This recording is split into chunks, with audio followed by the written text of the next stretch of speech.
আসসালামু আলাইকুম রহমতুল্লাহি ওয়া বারাকাতুহু। আমরা চলে আসছি মানিকগঞ্জ বাণিজ্য মেলায়। একজন রোগী দেখতে আসছিলাম, যাওয়ার পথে রেখে যাচ্ছি।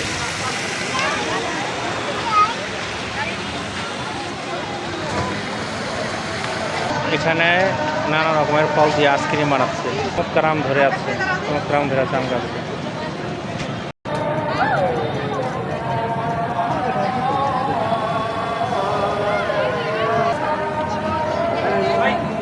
চটপটির দোকান, এখানে দেখেন নানার দোকান। হ্যাঁ, বাচ্চাদের খেলাধুলার জন্য খেলা কি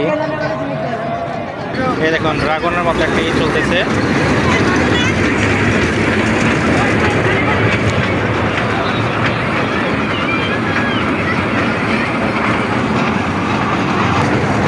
বাচ্চাদের আর একটা রাইড আছে ছোট বাচ্চাদের জন্য।